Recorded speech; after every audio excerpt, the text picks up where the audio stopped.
Mari kita perkatakan 5 arti Pentakosta yang ketiga. Yang pertama, Pentakosta yang ketiga adalah pencurahan Roh Kudus yang dahsyat di zaman ini, melebihi yang terjadi di Azusa Street.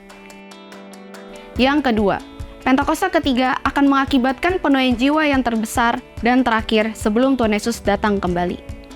Yang ketiga, Pentakosta ketiga akan membangkitkan generasi Yeremia, yaitu anak-anak muda yang dipenuhi Roh Kudus, cinta mati-matian terhadap Tuhan Yesus, tidak kompromi terhadap dosa, dan akan bergerak untuk memenangkan jiwa.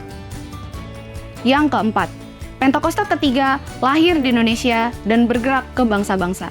Gerakan ini dari timur ke barat dan akan kembali ke Yerusalem. Yang kelima, Pentakosta ketiga akan memberikan kuasa untuk menyelesaikan amanat agung, dan setelah itu Tuhan Yesus datang kembali. Mazmur 91. Dalam lindungan Allah. Orang yang duduk dalam lindungan yang maha tinggi dan bermalam dalam naungan yang maha kuasa akan berkata kepada Tuhan, tempat perlindunganku dan kubu pertahananku, Allahku yang kupercayai. Sungguh, dialah yang akan melepaskan engkau dari jerat penangkap burung, dari penyakit sampar yang busuk. Dengan kepaknya, ia akan menudungi engkau. Di bawah sayapnya, engkau akan berlindung. Kesetiaannya ialah perisai dan pagar tembok.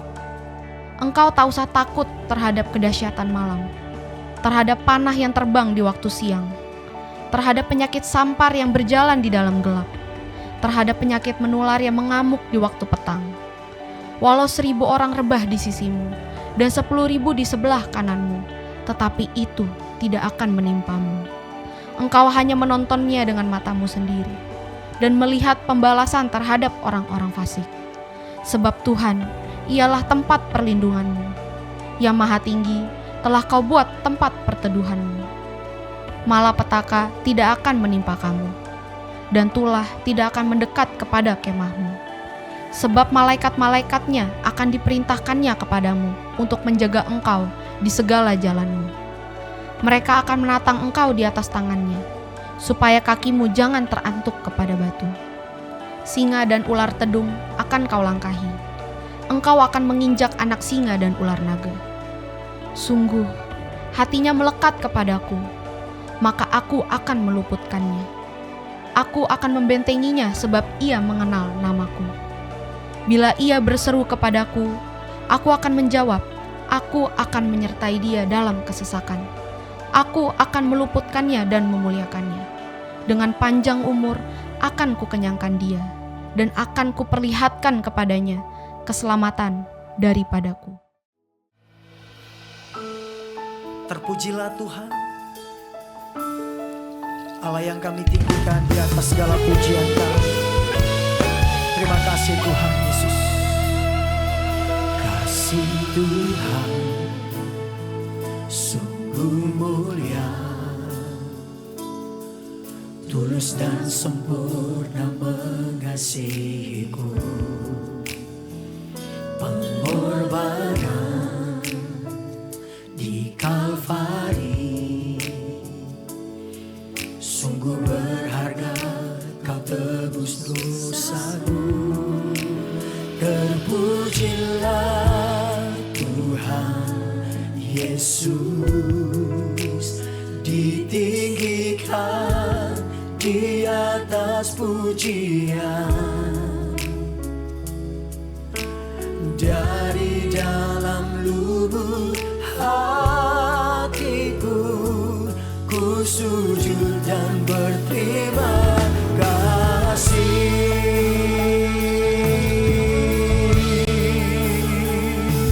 Kami sujud berterima kasih kepadamu. Kasih Tuhan tak bersyarat, tak seperti cinta yang ada di dunia.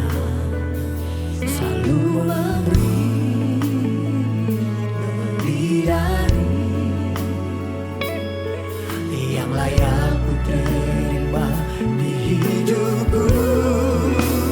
Terpujilah Tuhan Yesus, ditinggikan di atas pujian. Dari dalam lubuk hatiku, ku sujud dan berterima kasih. Terpujilah Tuhan Yesus, ditinggikan di atas pujian. Dari dalam lubuk hatiku, ku sujud dan berterima kasih. Yuk kasih tepuk tangan sekali lagi bagi Tuhan Yesus. Serindu jemaat Tuhan katakan pujian. Kasih Tuhan, kasih Tuhan sungguh mulia, tulus dan sempurna. Pengorbanan di Kalvari sungguh. Terpujilah Tuhan, terpujilah Tuhan Yesus, ditinggikan dari dalam hatiku, ku sujud.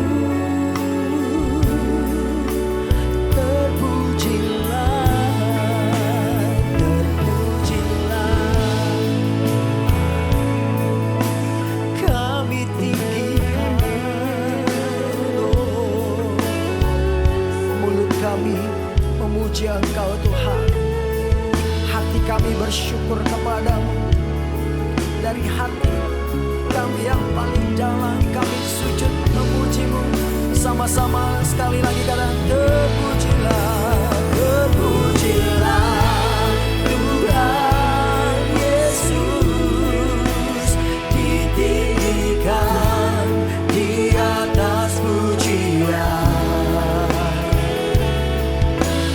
Dari dalam lubuk hatiku, ku sujud dan berterima kasih. Katakan salibmu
saudara, terpujilah, terpujilah Tuhan Yesus ditinggikan, dari dalam lubuk hatiku, ya Tuhan. Yuk kasih tepuk tangan buat Tuhan, sama-sama katakan, terpujilah Tuhan Yesus, ditinggikan di atas pujian, dari dalam lubuk hatiku ku sujud dan berterima kasih. Dari dalam lubuk hatiku ku sujud dan berterima kasih. Dari dalam lubuk hati, dari dalam lubuk hatiku ku sujud dan berterima. Kasih tepuk tangan, katakan El Shaddai, Allah Maha Besar. Oh, El Shaddai, El Shaddai, Allah Maha Kuasa, Dia besar, Tuhan yang besar. El Shaddai, berilah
Kamilah Tuhan, Allah yang hidup di dalam setiap kehidupan kami, Allah yang mengerjakan yang baik di dalam hidup kami, Allah yang memberikan kemenangan di dalam perjalanan hidup kami. Karena kami tahu Tuhanlah sumber kekuatan kami, Tuhanlah sumber kemenangan kami, Tuhanlah sumber segala berkat yang kami alami. Tuhan baik, bahwasanya untuk selamanya kasih setianya. Dan kami datang Tuhan meninggikan Engkau serta bersyukur karena Tuhan baik dalam hidup kami, yang mengalami kebaikan Tuhan sampai hari ini. Bersama-sama katakan amin. Kasih tepuk tangan yang kuat buat Tuhan. Haleluya. Berapa banyak saudara diberkati Tuhan sepanjang hari ini, sepanjang minggu ini. Lambaikan tanganmu, kasih tos kiri kanan, katakan yuk bersyukur atas berkat itu, karena Tuhan itu sumber kekuatan kita. Amin. Boleh tepuk tangan sama-sama yuk.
katakan haleluya.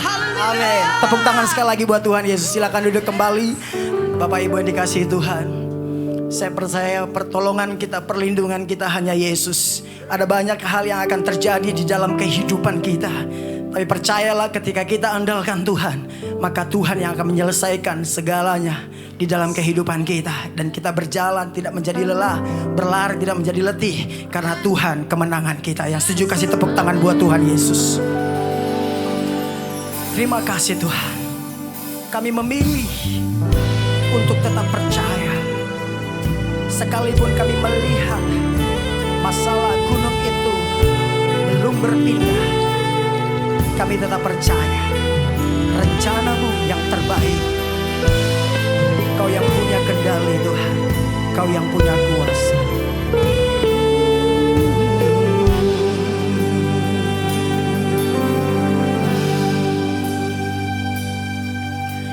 Jiwaku bertanya, apakah masih ada harapan melewati tangisan, rasa sesak di dada. Imanku berkata,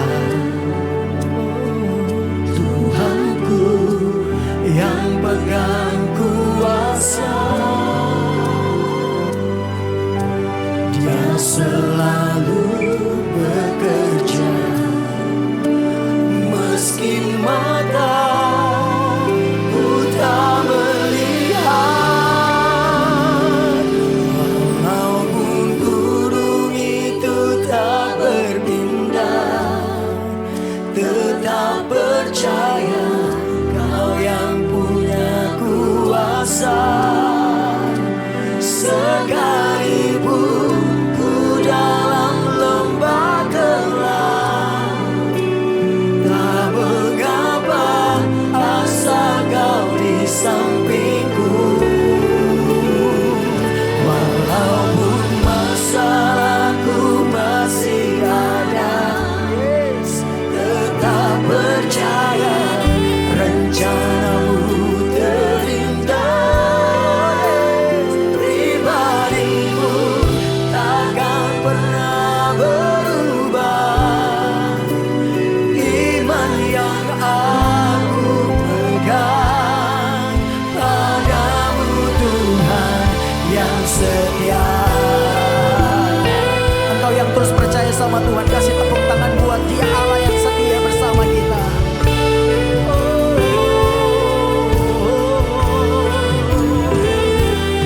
Yang kami percaya Allah yang perkasa, Yesus Kristus Tuhan. Jiwaku bertanya, apakah masih ada harapan? Ada banyak hal yang kami lalui Tuhan, ada banyak hal yang kami lewati.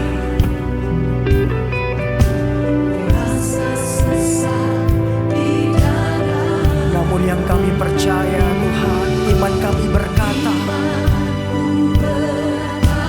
kami punya iman, kami punya Tuhan. Oh, Dia selalu bekerja. Meski mata ku tak melihat, walaupun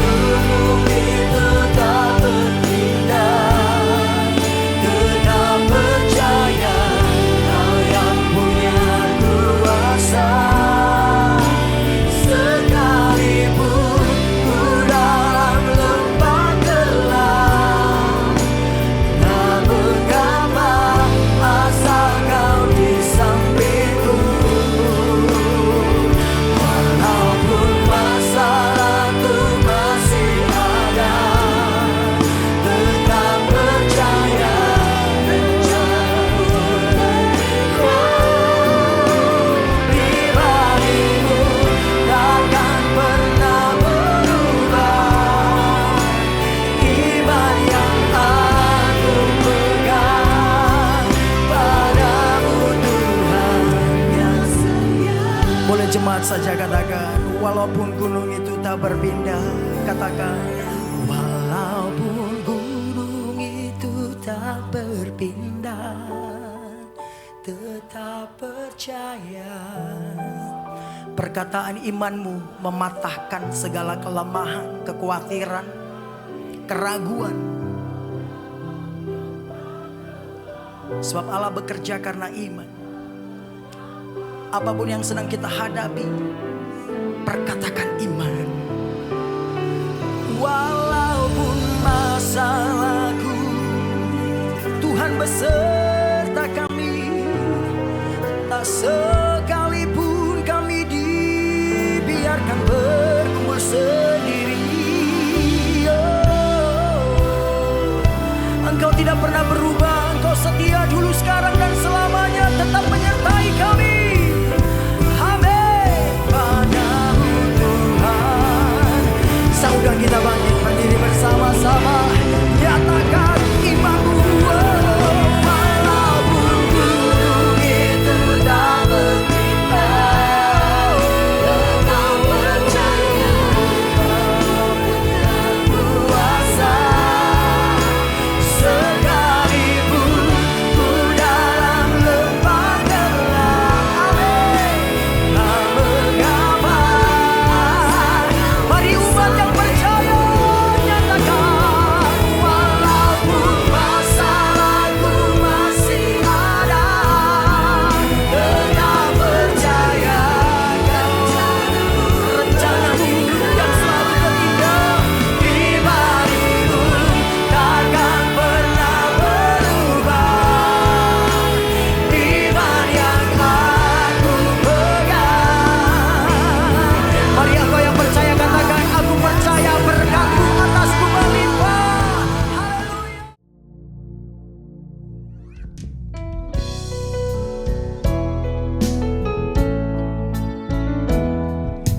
Ku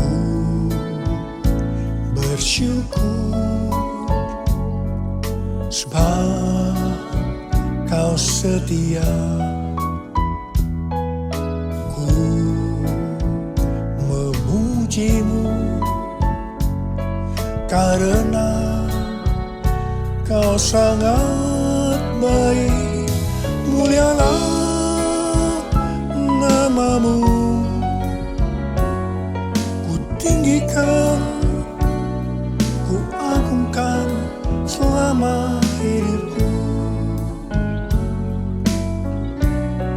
Selama hidupku. Selama hidupku. Shalom semuanya. Tema khotbah untuk bulan Maret 2026 ini adalah wajib hidup sama seperti Kristus telah hidup.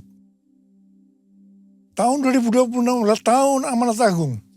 The year of the Great Commission. Ayat emasnya diambil dari Matius 28 ayat 18 sampai 20 dan Matius 24 ayat 14. Istilah amanat agung dipopulerkan oleh Hudson Taylor, seorang misionaris kedaulatan Cina pada abad ke-19. Hudson Taylor terkenal dengan kutipannya, amanat agung bukanlah sebuah pilihan untuk dipertimbangkan, melainkan sebuah perintah untuk ditaati. Yang dimaksud dengan amanat bukan sekedar perintah, tetapi suatu perintah pengutusan yang diperlengkapi dengan kuasa dan otoritas ilahi, sesuai dengan perkataan Yesus dalam Matius 28 ayat 18 dan 19. Kepadaku telah diberikan segala kuasa di sorga dan di bumi. Karena itu pergilah, jadikan semua bangsa muridku. Setiap kali kita berbicara tentang amanat agung, kita diingatkan tentang hal-hal sebagai berikut.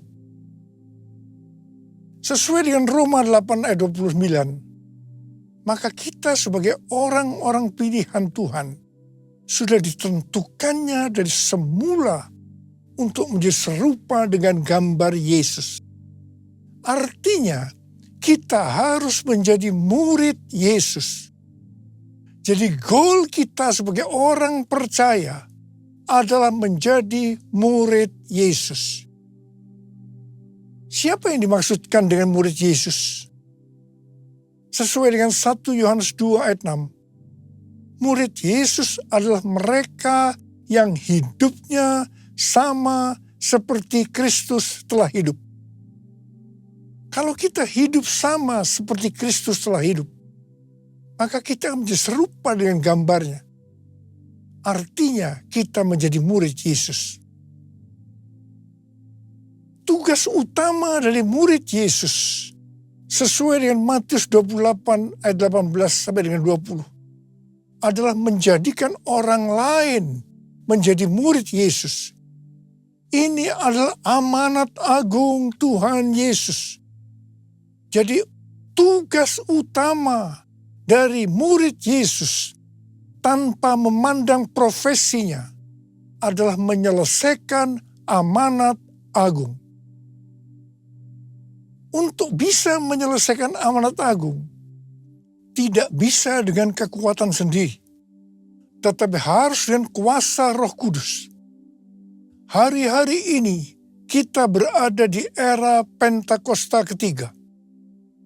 Pentakosta ketiga akan memberikan kepada kita kuasa untuk menyelesaikan amanat agung. Target untuk menyelesaikan amanat agung adalah tahun 2033. Untuk menyelesaikan amanat agung sampai dengan tahun 2033 harus dengan metode Yesus. Sebagai murid-muridnya yang menerima amanat agung dari Tuhan Yesus, kita harus belajar cara Yesus melakukannya. Sehingga kita bisa menjangkau dunia dalam 7 tahun ke depan sampai tahun 2033. Pada General Assembly yang ke-14 dari World Evangelical Alliance di Korea Selatan tanggal 27 sampai dengan 31 Oktober 2025 yang lalu.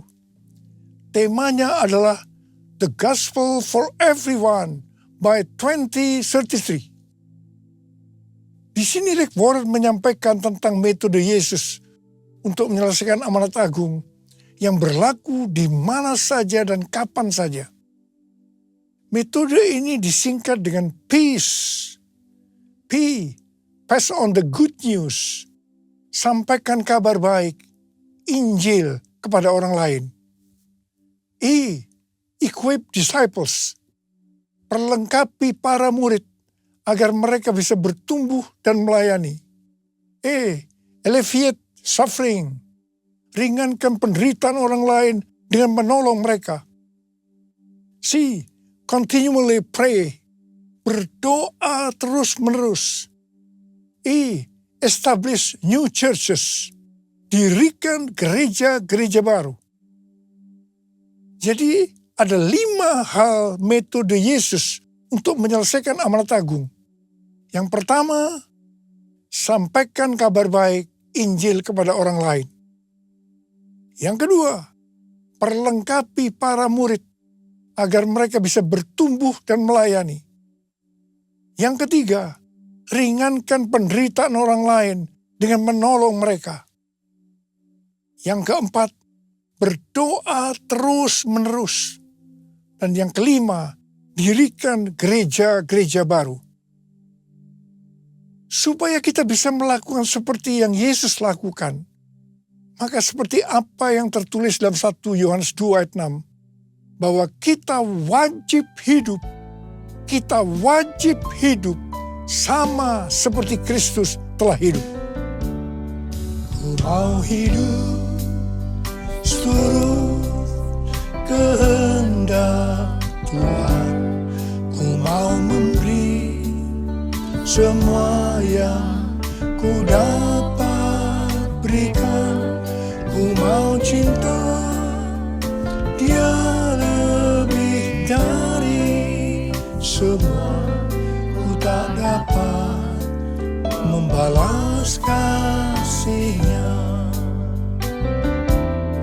Ku tak dapat membalas kasih-Nya.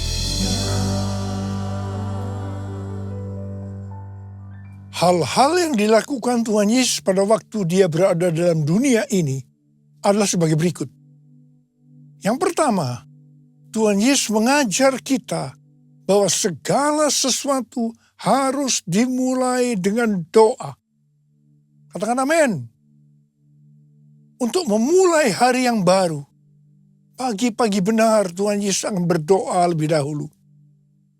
Tuhan Yesus berkata, apa yang dia katakan, apa yang dia lakukan, semua itu berasal dari Bapa.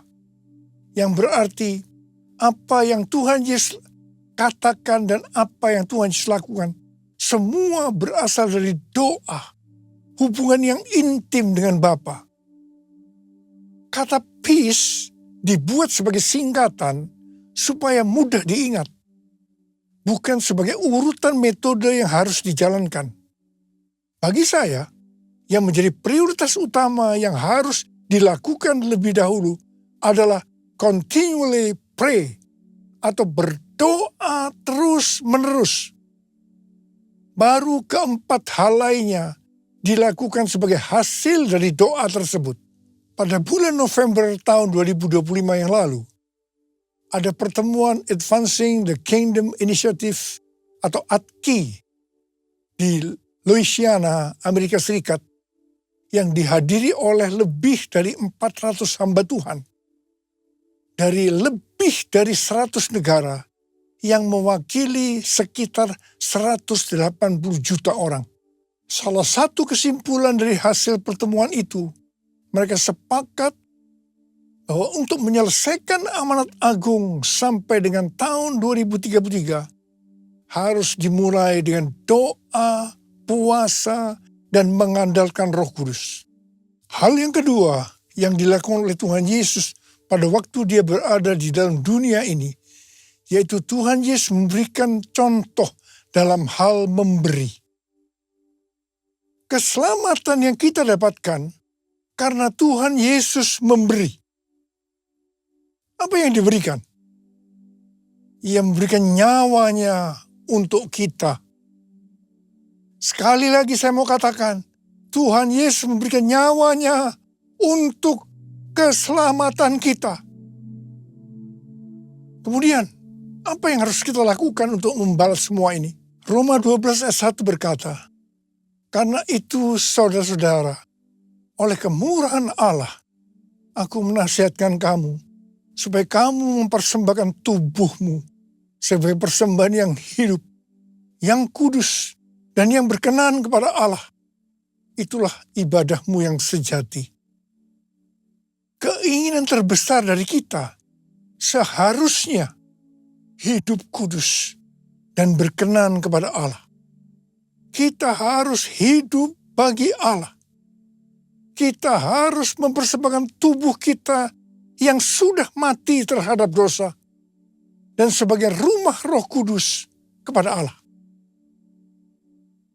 Roma 12 ayat 2 berkata, janganlah kamu menjadi serupa dengan dunia ini, tetapi berubahlah oleh pembaharuan budimu, sehingga kamu dapat membedakan mana kehendak Allah, apa yang baik, yang berkenan kepada Allah, dan yang sempurna.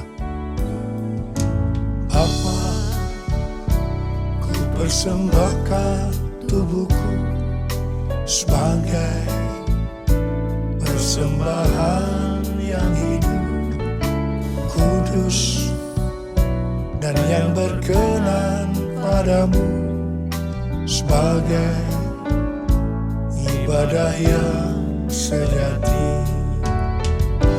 Ku sembah Kau, Tuhan, ku sembah Kau, Tuhan, ku serahkan hidupku kepadamu untuk kemuliaan nama-Mu, untuk kemuliaan nama-Mu. Hal yang ketiga yang dilakukan oleh Tuhan Yesus pada waktu dia berada di dalam dunia ini, yaitu Tuhan Yesus keluar sebagai pemenang. Pesan Tuhan Yesus kepada 7 gereja dalam Wahyu pasal 2 dan 3 yang berarti pesan untuk gereja masa kini adalah siapa bertelinga, hendaklah ia mendengarkan apa yang dikatakan Roh Kudus kepada jemaat-jemaat. Siapa yang menang akan masuk surga. Tuhan Yesus pada waktu masih berada di dunia dicobai oleh iblis dan dia keluar sebagai pemenang. Sesuai dengan Matius 4 ayat 1 sampai dengan 11. Maka setelah berpuasa 40 hari 40 malam, akhirnya laparlah Yesus. Pada saat itu datanglah iblis untuk mencobai Tuhan Yesus. Ada 3 jurus pencobaan yang dilakukan iblis kepada Tuhan Yesus. Jurus pertama, pada waktu Tuhan Yesus lapar, iblis berkata, "Jika engkau anak Allah, perintahkanlah supaya batu-batu ini menjadi roti." Tuhan Yesus menjawab, "Ada tertulis, manusia hidup bukan dari roti saja, tetapi dari setiap firman yang keluar dari mulut Allah." Di sini iblis mau meyakinkan bahwa yang paling penting untuk hidup di dunia ini adalah roti.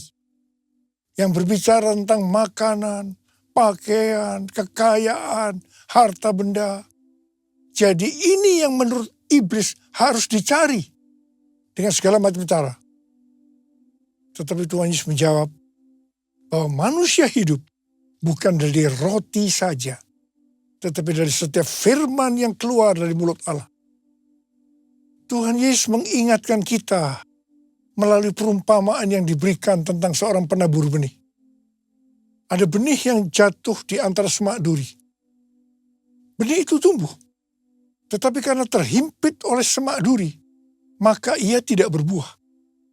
Ini diartikan sebagai orang yang oleh karena tipu daya kekayaan, kenikmatan hidup, kekhawatiran dunia, sehingga tidak berbuah. Tuhan Yesus berkata bahwa dia adalah pokok anggur yang benar. Kita adalah carangnya.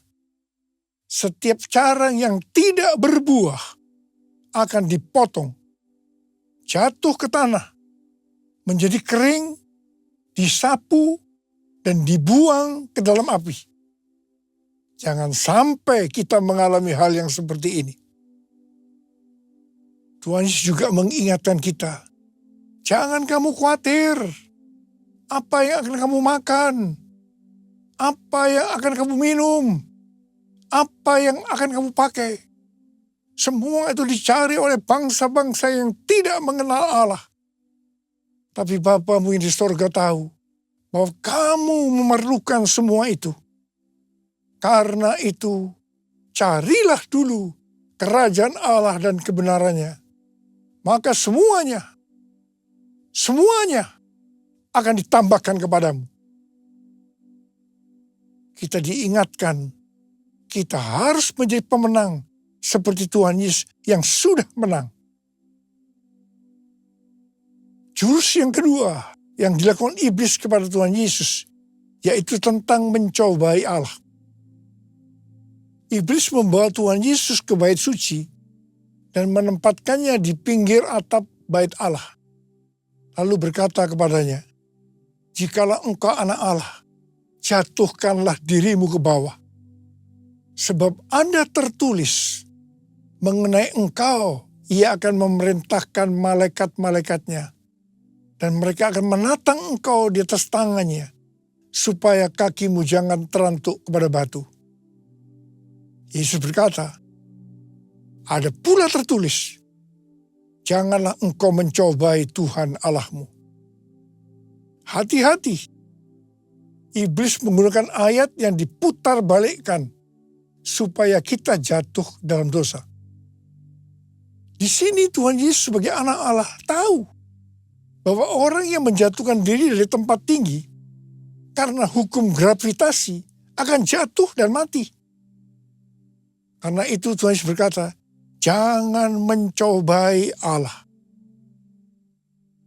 Ada kesaksian dari Yonggi Cho tentang beberapa anak perempuan setelah dari KKR dengan hati yang berkobar-kobar pulang ke rumahnya. Mereka harus menyeberangi sungai yang sedang banjir. Mereka berkata, kalau Petrus bisa berjalan di atas air, maka kita juga bisa berjalan di atas air. Mereka dengan bergandengan tangan menyeberangi sungai yang sedang banjir. Apa yang terjadi? Semuanya meninggal karena terseret oleh banjir. Ingat, Petrus bisa berjalan di atas air karena Tuhan Yesus yang menyuruh. Jadi Petrus berjalan di atas firman Allah. Jadi jangan berpikir kalau kita anak Allah bisa melakukan apa saja karena akan dilindungi Allah. Sekali lagi, jangan mencobai Allah. Seperti Tuhan Yesus yang keluar sebagai pemenang, maka kita juga harus keluar sebagai pemenang. Katakan amin. Jurus ketiga yang dilakukan iblis kepada Tuhan Yesus. Iblis membawa Tuhan Yesus ke atas gunung yang sangat tinggi dan memperlihatkan kepadanya semua kerajaan dunia dengan kemegahannya dan berkata kepada Yesus, semua itu akan kuberikan kepadamu jika engkau sujud menyembah aku. Lalu berkatalah Yesus kepada iblis, enyahlah iblis, sebab ada tertulis, engkau harus menyembah Tuhan Allahmu, dan hanya kepada Dia sajalah engkau berbakti. Ingat, penguasa dunia ini adalah iblis yang berusaha agar kita menyembah Dia, menyembah iblis. Wahyu 18 ayat 4 berkata, lalu aku mendengar suara lain dari sorga berkata, keluarlah kamu, hai umatku, keluarlah dari dalamnya, supaya kamu jangan mengambil bagian dalam dosa-dosanya, dan supaya kamu jangan turut ditimpa malapetaka-malapetakanya. Ini peringatan buat kita, agar jangan mengikuti sistem dunia yang bertentangan dengan firman Allah. Karena penguasanya adalah iblis. 3 jurus pencobaan yang dilakukan iblis pada Tuhan Yesus akan terus-menerus diperhadapkan kepada kita. Karena itu kita harus keluar sebagai pemenang. Sebagaimana Tuhan Yesus menjadi pemenang. Untuk bisa menyelesaikan amanat agung dengan target 2033, kita harus menjadi pemenang. Ku menang bersama Yesus Tuhan. Ku menang di dalam peperangan. Ku menang atas segala setan. Haleluya, haleluya, ku menang. Haleluya, Dia bangkit. Haleluya, Dia hidup. Haleluya, Dia naik. Roh Kudus turun. Roh Kudus turun. Roh Kudus turun. Mari angkat tangan kita. Oleh sembah Dia, sembah Dia. Berbahasa roh, yang sudah berbahasa roh, yang belum berbahasa roh jangan diam. Haleluya, haleluya, haleluya,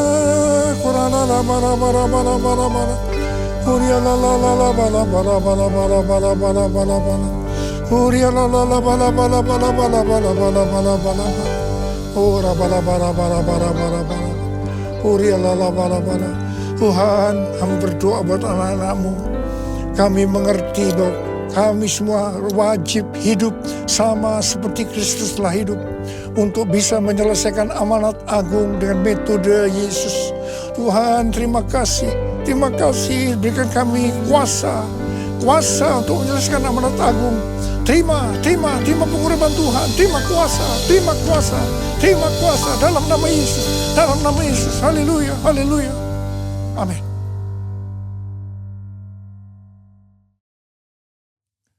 Mari kita akan masuk dalam perjamuan kudus. Kita akan mengingat ayat ini. Sebab setiap kali kamu makan roti ini dan minum cawan ini, kamu memberitakan kematian Tuhan sampai Ia datang. Perjamuan kudus adalah perjamuan Tuhan Yesus sendiri. Setiap kali kita masuk dalam perjamuan kudus, Tuhan Yesus selalu berkata, biarlah ini menjadi peringatan akan aku. Karena itu mari tundukkan kepala. Arahkan hati kita kepada kebaikan Tuhan. Supaya kita lebih mengasihi Tuhan Yesus. Kita lebih mengasihi satu dengan lain. Bapa, siapa kami sebelum kami mengenal Engkau? Kami semua orang berdosa. Upah dosa adalah maut, mati. Tapi Engkau yang tidak berdosa telah dijadikan dosa oleh karena kami. Engkau harus turun dari sorga mulia. Mati ganti kami dengan penderitaan yang luar biasa. Sungguh kalau kamu pikirkan betapa baiknya Engkau ya Aba. Itu Engkau ya Aba. Engkau jadikan kami sebagai anak-anak-Mu. Engkau berkati, Engkau tuntun, Engkau bela, Engkau lindungi kami. Engkau tegur juga kalau kami salah. Ya Bapa, terima kasih. Hari ini Engkau akan memberkati kami melalui perjamuan kudus. Tuhan Yesus akan memberkati kita melalui perjamuan kudus ini. Tapi Tuhan mau kita makan dan minum dengan cara yang benar. Karena itu sekarang masing-masing introspeksi. Lihat keadaan dirimu masing-masing. Jangan menyimpan dosa. Kalau ada dosa yang Tuhan ingatkan, kita harus selesaikan. Langsung minta ampun. Ampuni saya Tuhan. Ampuni Tuhan. Ampuni. Apa? Kau melihat anak-anak-Mu yang sedang menyelesaikan segala sesuatunya dengan Tuhan. Layak akan kami untuk masuk dalam perjamuan kudus. Yesus. Kami akan masuk dalam perjamuan kudus dengan hati dan ucapan syukur. Dalam nama Yesus kami berdoa. Amin. Mari. Angkat roti di tangan kanan kita tinggi-tinggi. Sebab apa yang telah kuteruskan kepadamu telah aku terima dari Tuhan. Yaitu bahwa Tuhan Yesus pada malam waktu diserahkan mengambil roti. Dan sesudah itu yang mengucap syukur atasnya. Ia memecah-mecahkannya dan berkata, inilah tubuhku yang diserahkan bagi kamu. Perbuatlah ini menjadi peringatan akan aku. Sudah dikasih Tuhan. Bukankah roti yang kita pecah-pecahkan ini adalah persekutuan kita dengan tubuh Kristus. Mari kita makan dalam nama Yesus.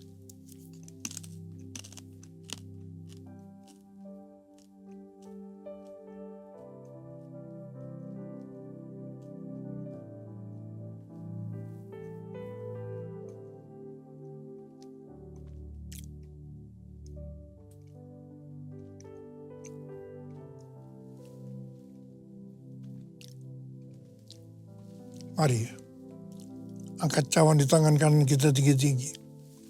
Demikian juga ia mengambil cawan sesudah makan lalu berkata, cawan ini adalah perjanjian baru yang dimeteraikan oleh darahku. Perbuatlah ini setiap kali kamu meminumnya menjadi peringatan akan aku. Sudah kasih Tuhan, bukan cawan pengucapan syukur. Yang atasnya kita ucapkan syukur adalah persekutuan kita dengan darah Yesus. Mari kita minum dalam nama Yesus.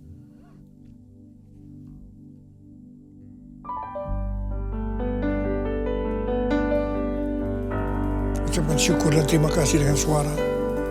Jangan diam. Terima kasih Tuhan. Terima kasih Tuhan. Terima kasih ya Tuhan. Terima kasih ya Tuhan. Bala. Tuhan terima kasih. Saat ini kau sedang menyembuhkan yang sakit. Kau sedang membebaskan yang terikat. Menghibur yang susah.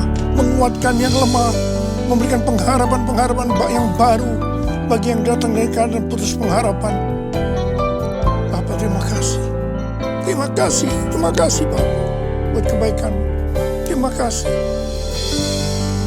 Terima kasih Yesusku.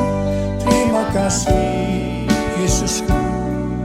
Puji syukur hanya bagi Tuhanku. Terima kasih Yesusku, terima kasih Yesusku.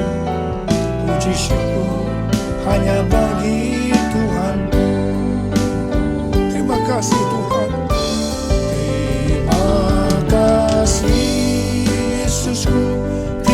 kasih Yesusku, puji syukur hanya bagi Tuhanku.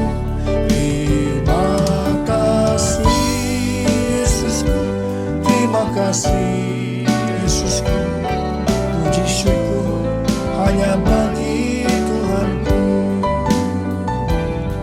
Puji syukur hanya bagi Tuhanku. Puji syukur hanya bagi Tuhan.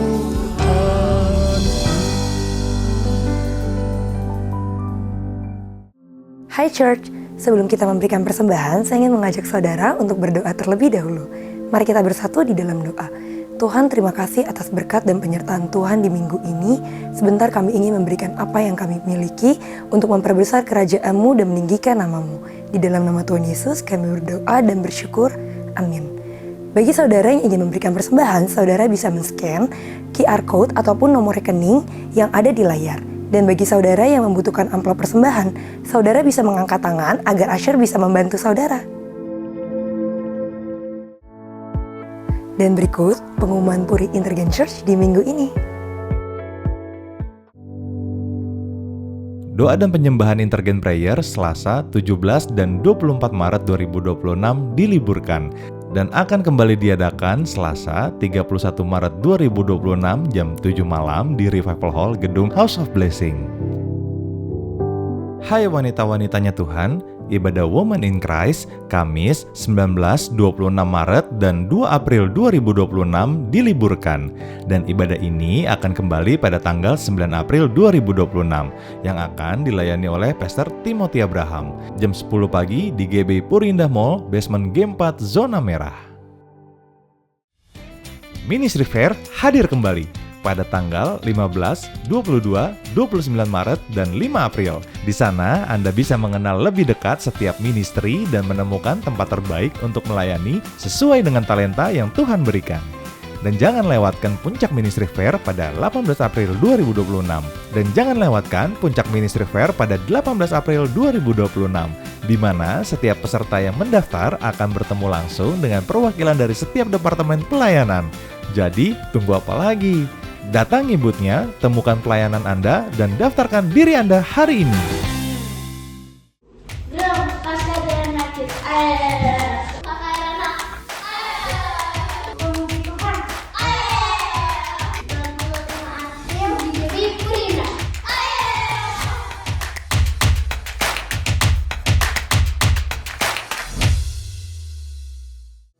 Untuk perkembangan Puri Intergen Church, kami mengadakan survei menuju gereja ramah anak dan inklusif. Survei ini bertujuan untuk memahami kebutuhan keluarga dan jemaat, baik untuk anak dengan perkembangan umum maupun anak dengan kebutuhan khusus.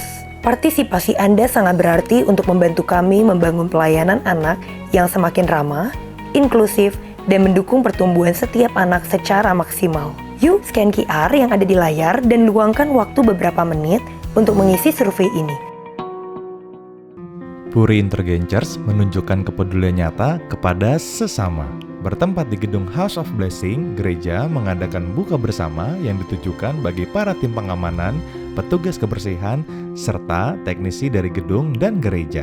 Momen ini menjadi wujud penghargaan atas dedikasi mereka yang setiap hari bekerja dengan setia. Tidak hanya berbagi kebersamaan dalam acara buka puasa, Puri Intergen Church juga memberikan santunan kepada 36 petugas sebagai bentuk perhatian dan dukungan. Selain itu, gereja turut menyalurkan 200 paket sembako kepada masyarakat di lingkungan Kembangan.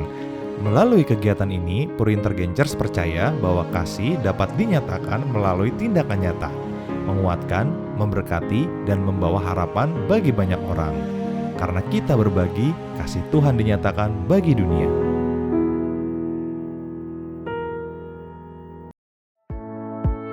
Demikian pengumuman di minggu ini. Bagi saudara yang membutuhkan informasi lebih lanjut, saudara bisa menghampiri helpdesk kami setelah ibadah ini selesai atau follow sosial media kami untuk informasi terbaru. See you next week and God bless you.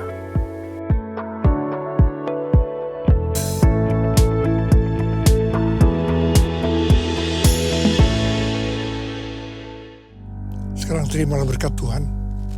kasih karunia berlimpah-limpah daripada Allah Bapa dalam Anak yang tunggal, Yesus Kristus. Persekutuan yang manis dengan Roh Kudus menyertai kita mulai hari ini sampai Tuhan Yesus datang menjemput kita di awan-awan dan bahkan sampai selama-lamanya. Yang percaya bersama-sama katakan amin.